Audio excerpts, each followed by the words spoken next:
Olá, o Conversas com o Meio recebe hoje a ministra das Mulheres, Cida Gonçalves.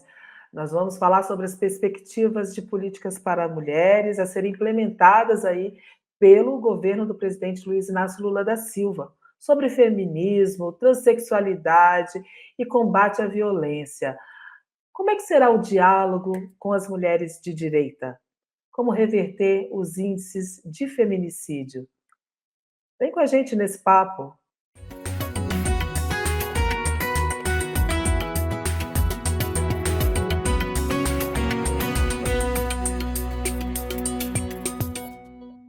Olá, ministra Cida Gonçalves, muito obrigada por atender aqui o canal MEI. É uma honra recebê-la aqui para conversar um pouquinho sobre política para as mulheres.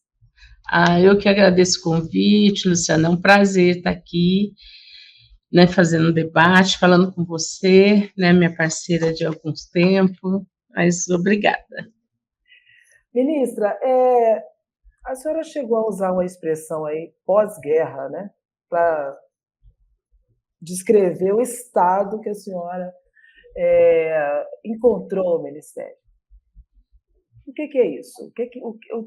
O que foi desmantelado? O que aconteceu aí no Ministério das Mulheres durante o governo anterior? Nós tivemos várias questões, né? Primeiro, a mudança de concepção, né? Nós tínhamos uma Secretaria de Política para as Mulheres que pensava as mulheres enquanto sujeito de direito, e toda a política que era elaborada para isso. Isso mudou, passou a ser observado e trabalhado no governo, e eu vou dizer que começou no Michel Temer, logo após o golpe, e culminou, né, com o governo eleito em 2018, que transformou, na verdade, a Secretaria de Mulheres em apenas, primeiro transformou em uma Secretaria de Família, né, o governo anterior. Isso acaba com a mulher enquanto sujeito de direito, ela passa a ser aquela que tem que cuidar da família, reconstruir a família, né? É aquela que vai gerar filhos, que vai cuidar dos filhos, que vai cuidar do marido, que vai cuidar do doente. Então, você muda a concepção da elaboração de políticas públicas, né? Que aí passa a ser a concepção da mulher que usa rosa ou da bela recatada e do lar, né? Então, assim, são questões que são estratégicas e fundamentais quando você vai elaborar política pública, né, Luciana? Então, essa é uma primeira questão. A segunda, a secretaria perdeu o poder. Por quê? Já na época do Michel Temer, ela sai, ela vai para o Ministério da Justiça, depois ela vai para a Presidência da República e depois ela vai para o Ministério da Igualdade Racial, Mulheres e Direitos Humanos. Então, você tem aí, num processo de menos de 2 anos, uma mudança de escala, e para cada lugar que você vai, você perde dinheiro e você perde poder. Então, acho que isso é um outro elemento. Quando, em 2018, se ganha, o governo anterior ganhou as eleições, criou o Ministério da Família, da Igualdade Racial, dos Direitos Humanos e Cidadania, né? A mulher ficou dentro da família. Então, são questões que, efetivamente, isso mostra qual a concepção, a forma, né? E dentro de uma política que era muito mais religiosa, né? Muito mais dentro de uma concepção. E todas as políticas foram isso. Então, o que é a terra arrasada? O 180, ele acabou. Eles colocaram o 180 dentro da ouvidoria dos direitos humanos. A ouvidoria, nós sabemos que o papel dela é receber denúncia e fazer os encaminhamentos da denúncia, né? Essa não é a função do 180. Acima disso, ainda tem a questão do protocolo. É o mesmo protocolo, Luciana, para calamidade pública, para igualdade racial, para criança e adolescente, né, para idoso, para todas as áreas de atuação do Disque 100 e do 180, é o mesmo protocolo. Portanto, ele não existe, né? Ficou só a ouvidoria dos direitos humanos. O 180 passou a ser só um canal de telefone do 180. A Casa da Mulher Brasileira, o que nós temos são as 7 que nós deixamos em 2016. Então, assim, nada se avançou efetivamente no que se trata de política para as mulheres. Agora, o orçamento da política para a mulher, ele já havia sido reduzido dentro do contexto que você acabou de explicar. E ainda houve um problema de execução, né? A execução do Ministério também deixou muito a desejar, inclusive isso foi relatado. Você constatou isso? Isso refletiu de que forma na violência contra a mulher, no desmantelamento das políticas de empoderamento feminino? O que você percebeu em relação à execução? Na verdade, a execução mudou o caráter e a perspectiva. Por quê? O que é que eles fizeram? Eu acho que teve duas coisas. Uma, não executaram mesmo, né? Executaram pouco. Segundo, não queriam executar o que você observa pelo que foi colocado. Por quê? Porque nós sempre executamos as políticas diretamente. Éramos nós, era a secretaria e o governo do estado ou município, era direto, né? Ou com algum movimento. Eles transformaram tudo em emenda, tipo, terceirizaram. Então, se o município quer a Casa da Mulher Brasileira, tem que falar com o deputado faz a emenda, e aí tem a Casa da Mulher Brasileira. E mesmo assim, mesmo com a emenda, a execução foi muito pequena, porque no planejamento que estava, tinha 11 casas em construção. A única que está sendo erguida é a de Teresina, no Piauí. As outras todas ainda estão em processo de licitação, em colocação de pedra fundamental, revendo, achando terreno. Então, você não tem um processo de execução, de acompanhamento, inclusive de liberação de recursos. Existe intencionalmente a não vontade de executar diretamente, né? Que é diferente do que nós queremos. Nós queremos recurso no Ministério das Mulheres para que nós possamos executar efetivamente. Então, tem isso para toda a questão da política da violência, mas isso também foi para a questão do Qualifica Mulher. Então, a maioria das ações do recurso que tinha era emenda, não era dotação orçamentária do governo. Tanto que o que nós herdamos de orçamento foi 23 milhões, Luciana. Essa foi a proposta orçamentária deixada pelo governo anterior e deixada pela Damares. Isso é suficiente para quê? Isso ou não é insuficiente para quê? Não constrói nenhuma casa da mulher brasileira, porque uma casa hoje está de 3.700 metros quadrados, como é o que tem que ser efetivamente, ela está custando entre 13 e 15 milhões. Você, com 23, você constrói uma casa e não mantém os 180. Nossa. Cida, a gente vê que existe que se formou uma polarização na discussão de políticas para mulheres. A gente vê que a pauta de costumes no Congresso ela foi muito debatida e dentro de uma perspectiva bastante conservadora, né, no governo passado. E hoje ela pode até se tornar aí um dos instrumentos para que a oposição faça o embate político deles lá no Congresso.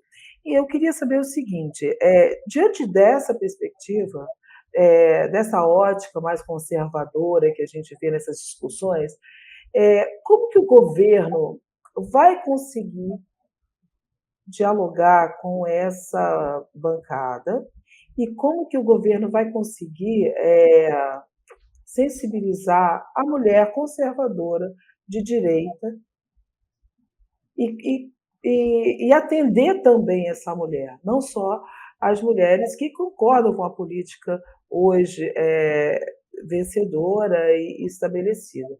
que você acha?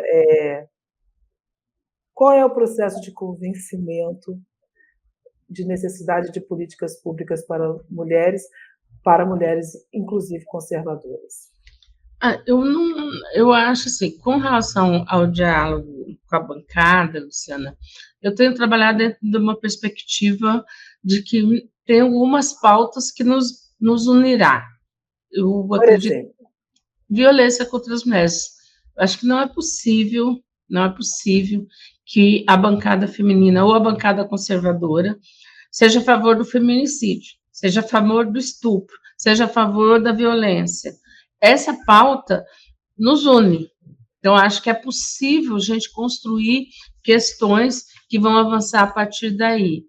Assim como a pauta da igualdade. Não é possível que nenhum deles queira a questão do salário igual, trabalho igual, entendeu? Que a gente tenha um respeito às mulheres. Nós temos pautas da questão da qualificação profissional das mulheres, a inclusão digital das mulheres, que são ações que a gente lançou no 8 de março. Acho que essas pautas nos unem, né? Vai nos ajudar a avançar. As outras, nós vamos fazer o debate uma a uma, o que for possível avançar, nós vamos avançar, o que não for, um vai respeitar o espaço do outro, a posição do outro. Eu tenho trabalhado, porque isso é o exercício da democracia, né, Luciana? Democracia é isso. São os pensamentos diferentes, é a possibilidade de que o outro que não pensa como nós possa falar e se posicionar. Então, nós estamos trabalhando com isso.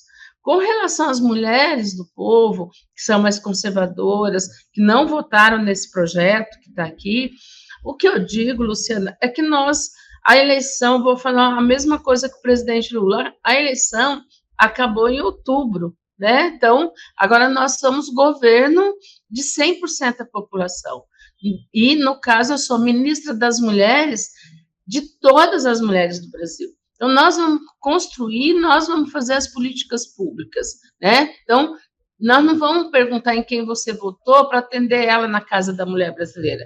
Nós não vamos perguntar em quem votou para ela ser atendida na DEAN, ou para fazer um curso de qualificação, ou para ser inserida, né, numa universidade ou qualquer coisa assim. Então, nessa perspectiva, nós vamos estar, as políticas públicas servirão, que nós vamos estar construindo e efetivando ao longo desses 4 anos, vai servir para todas as mulheres do Brasil. Então, acho que não é convencer, né, mas é implementar serviços, implementar políticas que beneficiem a todas as mulheres, independente de credo, independente de posição política, mas nós queremos que as mulheres sejam empoderadas, que as mulheres não sofram violência, né? Que efetivamente as mulheres sejam incluídas digitais. Nós precisamos trabalhar com a questão de empoderar as mulheres, né? Agora, um dado me chamou a atenção, uma pesquisa, um estudo que foi feito por uma teóloga, a Valéria Vilhena, não sei se você a conhece, ela é evangélica e ela constatou que 40%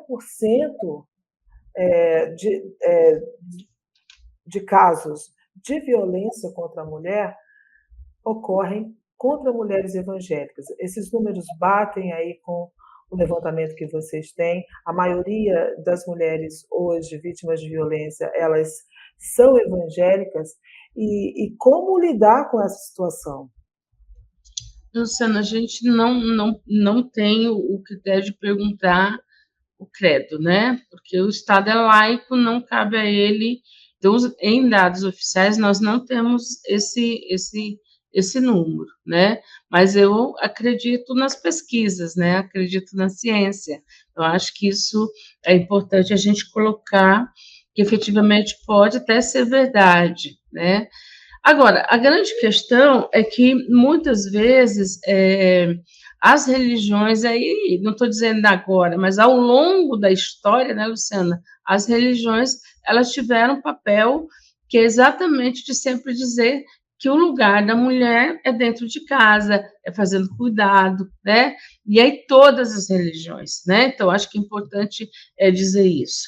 E é um desafio, porque nós queremos, na questão da violência, né, tanto no Pacto do Feminicídio quanto no programa Mulher Viver Sem Violência, está na programação nós conversarmos com todas as entidades e instituições brasileiras, inclusive as religiosas, porque elas são importantes para você construir, Luciano, uma nova cultura no Brasil, que é uma cultura de respeito, de tolerância, que nós perdemos nesses últimos 10, eu vou chamar 13, 14 anos, efetivamente. Né? Nós perdemos isso. O Brasil deixou de ser um país tolerante, um país, né, para ser um país do ódio, da intolerância. Então, você está num trânsito, uma buzina, a pessoa sai do carro, sai com arma na mão, né? Você, brigas de vizinho viram assassinatos, as famílias estão se matando. Né? Então, nós precisamos reverter isso. E, para isso, nós precisamos que todas as instituições, não só o governo brasileira, ONGs, associações de moradores, igrejas, venham com a gente discutir o fim da violência contra as mulheres e as novas relações no Brasil, que são relações de respeito e tolerância.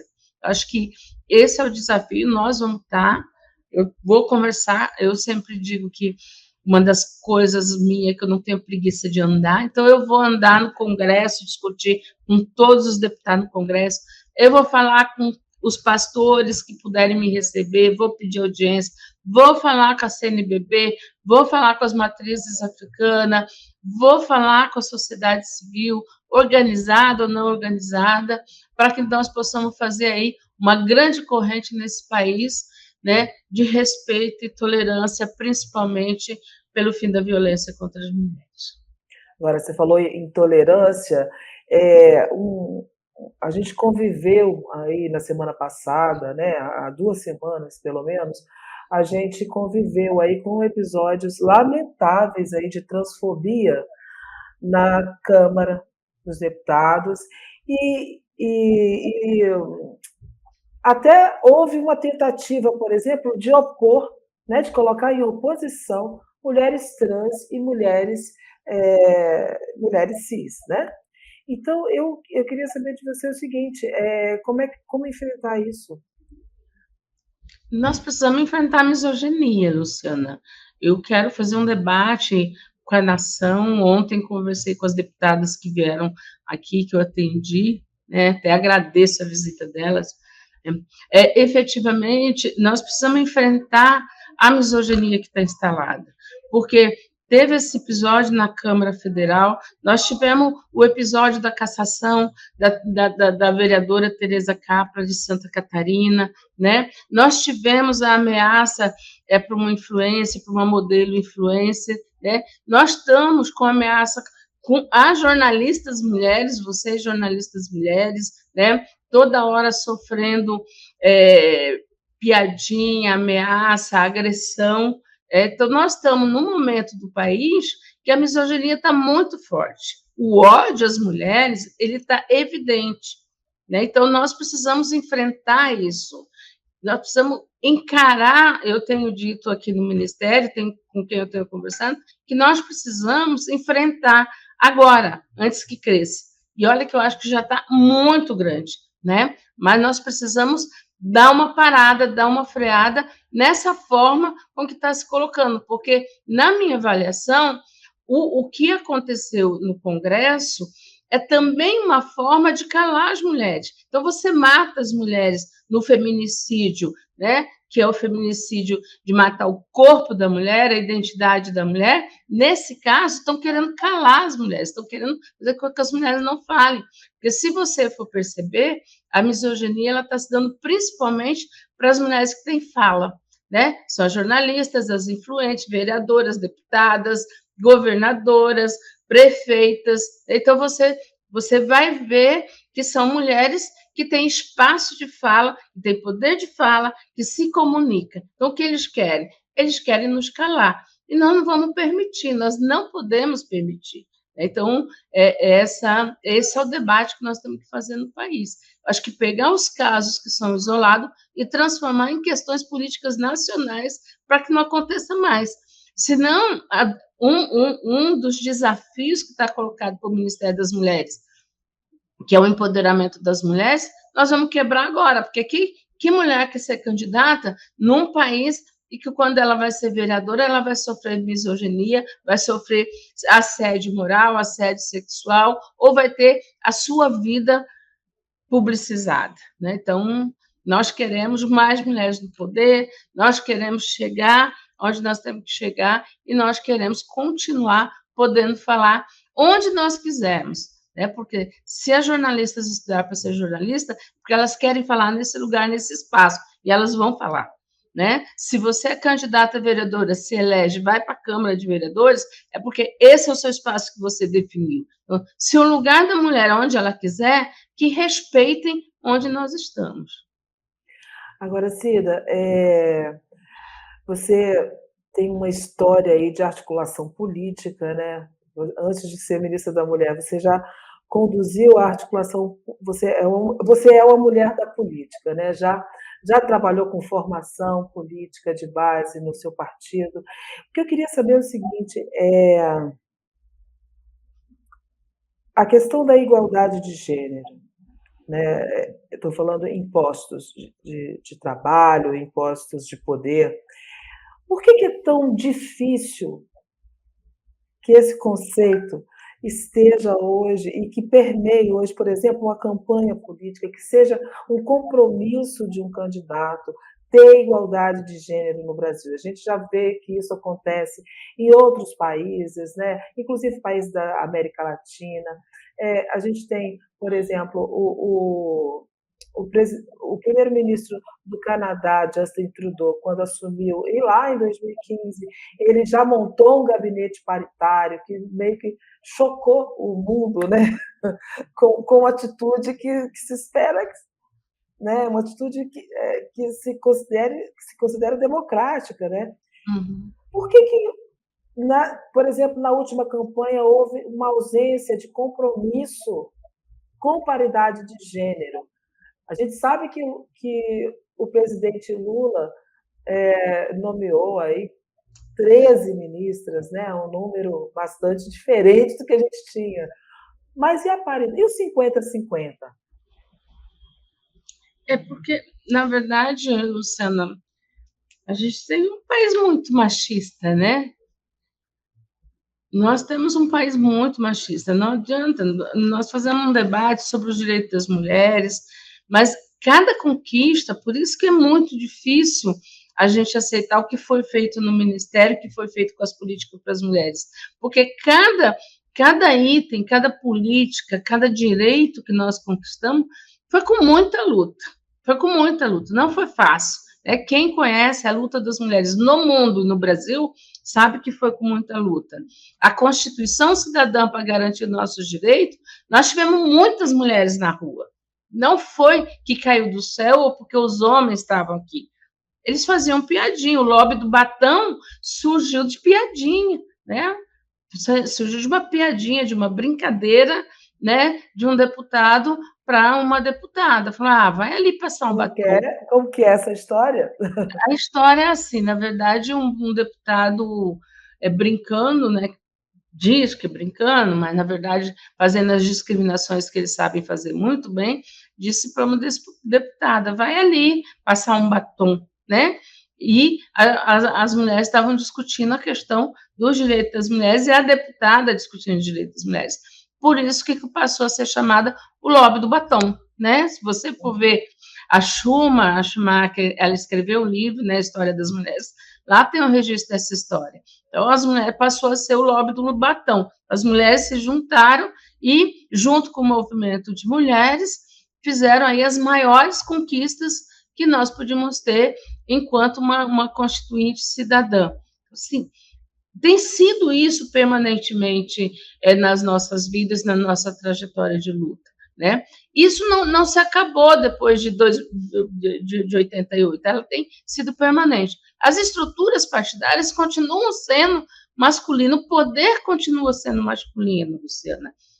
E o poder, e quando a gente fala poder masculino, é de um pensamento que permeia a sociedade. Então, ter lugares em alguns espaços, ter mulher nesses espaços, para eles é ruim. E quando você vai falar de participação de vaga, né, na Câmara de Vereadores, no Legislativo, no Executivo, para entrar uma mulher, um homem tem que sair, essa é a conta. Então, para ter 11 ministras e 2 presidentes de banco, é porque 11 homens não estão nesse 10, né? Porque das mulheres é impossível um homem querer ser ministro das mulheres. Mas, efetivamente, é dessa conta que nós fazemos. O Lula pediu para os partidos indicar, foi a indicação dos partidos. Os partidos não indicaram mulheres. Foram só 11 partidos, 11 não, né? Alguns partidos que indicaram mulheres. Então, veja bem, então a estrutura está formada, e é essa estrutura que a gente tem que modificar. É dessa forma que nós vamos ter que alterar. Porque quando as mulheres entram na política, não importa de que partido, como é, elas terminam alterando o quadro da realidade que está colocada. Nós sempre brincamos, né? Que as mulheres não tomam isca até de madrugada, porque eles falam que as mulheres fazem o clube, né, da Mônica, mas eles têm o clube deles também, né? Então, assim, efetivamente, então, discutir o poder, discutir paridade, discutir 30% é discutir poder, né? 30% e tanto que até hoje o projeto que tem no Congresso Nacional de ter garantir 10% das cadeiras e não das vagas para você disputar, não sai do debate, né? Não passa, não vai à frente. Então, são questões que nós vamos ter que enfrentar no machismo, porque assim ele se perpetua no poder, assim ele se perpetua, porque são eles que decidem as legislações, são eles que decidem, né? Uma coisa que me deixou indignada, eles foram discutir a dignidade menstrual das mulheres. Oi, né? Então, assim, são eles que decidem as nossas questões mais simples da nossa vida. E nós temos que pensar isso enquanto mulheres. O Ministério das Mulheres vai trabalhar nessa perspectiva. Nós precisamos definir aquilo que é nosso, enquanto gênero feminino, enquanto mulheres. Nós precisamos ter um processo de que as nossas coisas nós estaremos fazendo debate. E eu tenho dito aqui no Ministério, para o 8 de março, na hora de pensar as ações, para todos os ministros. Nós temos que ter ações em todos os ministérios. No do transporte, no da infraestrutura, de Minas e Energia, né? Porque a mulher não é só uma questão de saúde, que é importante, prioritária, não é só uma questão da assistência social, mas você tem que pensar a cidade para as mulheres, você tem que pensar o desenvolvimento das mulheres, você tem que pensar qual é a perspectiva que você vai construir da economia para as mulheres, né? Como é que você vai incluir, como é que você vai diminuir a dívida, porque é ela que termina pagando sempre a conta, é ela que tem o peso da responsabilidade da casa, é ela que trabalha, que paga os impostos. Então, nós temos que pensar dentro de uma perspectiva de uma política ampla e que inclua essas mulheres em todo o processo, né? Mas é uma disputa, né? É uma disputa permanente. E vai durar anos. Vai durar anos? Acho que Porque vai. é o seguinte, eu queria saber se você acha que o que precisa vir primeiro nesse caso, né? Você acha que a lei, se você muda a lei ou se você estabelece esse critério, independente da lei, mas, por exemplo, já se coloca, vamos ter um gabinete paritário, né? Ou seja, você acha que a lei faz com que a realidade mude ou é preciso mudar a realidade para que se tenha essa regra? Acho que as duas coisas juntas. Acho que tem que ser as duas coisas juntas. Porque, por exemplo, eu vou te dizer, vamos trabalhar a cota dos 30%. Senão a lei não se sustenta. Vamos pegar a cota. Não pega. Olha só, vamos pegar a cota dos 30%, efetivamente. O que acontece no período da eleição? A maioria dos partidos começam a buscar candidatas para cumprir a cota dos 30%. Não é para ser candidata. Não é para ser candidata, é para cumprir a cota dos 30%. Porque os candidatos são os homens, são os candidatos que eles querem que eleja são os homens. Então, aí eles começam a fazer a pergunta, olha, a gente está precisando de candidata mulher, a gente está precisando de candidata, vai colocando. Né? Então, assim, para preencher a cota. E tem partido que foi condenado por não cumprir a cota, né? A gente tem vários partidos que foram aí condenados pelo TSE por não terem cumprido a cota o ano passado. Aí nós avançamos e garantimos a lei de 30% de financiamento. O que tem acontecido, Luciana? Eles pegam os 100% do recurso, né? 30% eles dão para as mulheres, 70% fica para os homens. Não, é o 100% dividido para todos os candidatos e mais 30% para as mulheres, porque aí você discute igualdade. Aí, igualdade não, você dá o equilíbrio, né? Porque a igualdade, como as mulheres... equidade, né?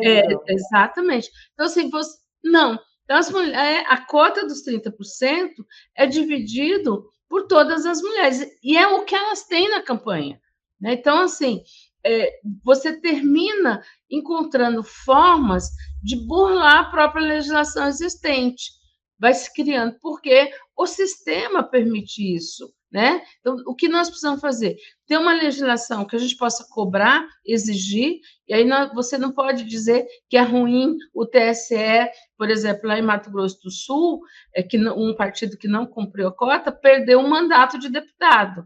Isso é ótimo. A legislação permite isso, porque isso reeduca o partido a nunca mais fazer isso, né? Porque perdeu um mandato porque não cumpriu cota, né? Então, assim, eu acho que a legislação avança nisso, mas nós precisamos avançar no debate com a sociedade, nós precisamos avançar na perspectiva de que isso é um direito das mulheres, é uma conquista das mulheres, né? Então, e aí, para mim, tem que ser os dois paralelos.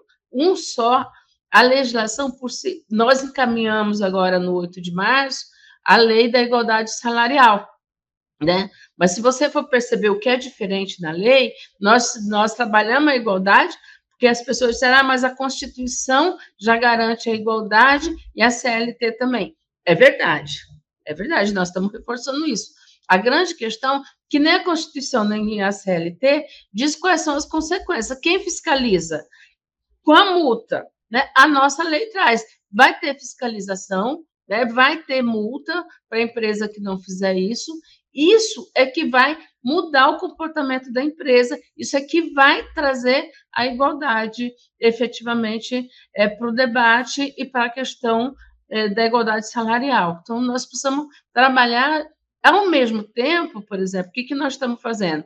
Nós criamos um GT porque nós queremos discutir a questão dos cuidados, porque nós precisamos avançar, não é só o salário, nós precisamos dar condições para que as mulheres tenham ascensão na vida profissional. E, para isso, nós precisamos dividir a questão de pegar a criança 5 horas na creche, né, Luciana?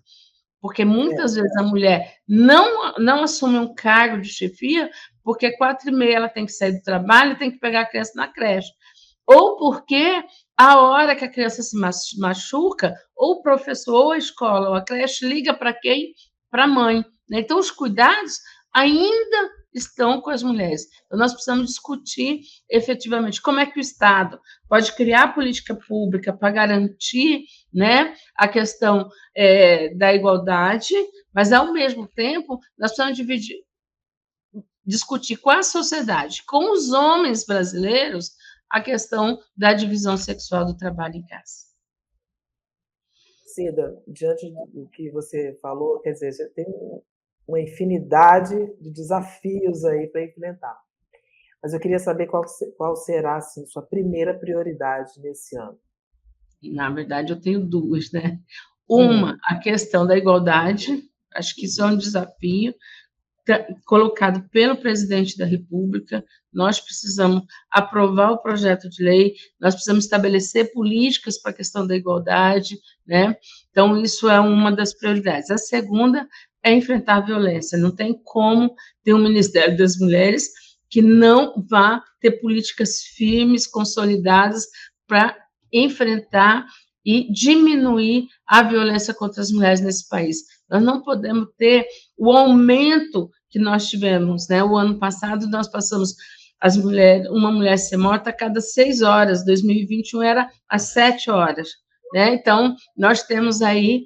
E sem contar o aumento da crueldade, né? Eu estava lendo uma matéria que a polícia divulgou hoje da morte da vereadora, né, lá do Rio Grande do Sul. Efetivamente, ela estava viva, ele tentou colocar como suicídio, tentar enforcar, ela ainda estava viva, né? Depois que viu que não deu conta, matou de outra forma. Mas, assim, até isso termina sendo uma crueldade, né? Como é que as mulheres estão morrendo, a crueldade que tem aumentado, eles estão matando os filhos para castigar as mulheres. Então, você tem uma inversão, né, de valores de crueldade da violência, né, que tem sido muito forte. Então, você pega o aumento da violência física, o aumento da violência psicológica, a questão do assédio moral e sexual, né? Nós temos a questão do feminicídio e nós temos a questão da violência política de gênero contra as mulheres nos espaços públicos, seja eles qual forem. Então, isso tem que ser enfrentado com muita garra, com muita firmeza, e essas são as minhas duas prioridades. Cida, a gente vê também que ainda permanece, a gente tem aí um poder judiciário, uma polícia que ainda como toda a sociedade, mas talvez por ter esses traços mais conservadores, que ainda tem pouca sensibilidade para a aplicação da Lei Maria da Penha. Você pretende fazer algum processo de diálogo com essas instâncias, com o Poder Judiciário, para sensibilizar juízas e juízes, né, para essa questão?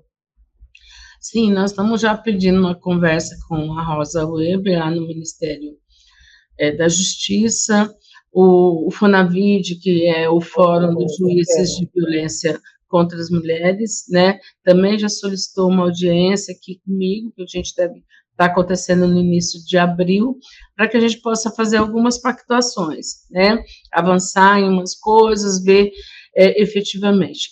Fora isso, nós já vamos, o próprio ministro Flávio Dino, nessa semana, a gente fez conjuntamente, o Ministério da Justiça e o Ministério das Mulheres, um seminário com a segurança pública para debater a questão do atendimento, para debater a formação, a entrega das viaturas, né? Foram 270 viaturas entregues no 8 de março, o ministro vai comprar mais viaturas para que a gente possa trabalhar com a Patrulha Maria da Penha e equipar as delegacias especializadas, né, para dar conta. Mas o que eu tenho discutido, Luciana, é que nós precisamos começar a avaliar o perfil de quem vai trabalhar nos serviços especializados, né? Porque muitas vezes o profissional da segurança pública vai lá para a delegacia especializada como castigo.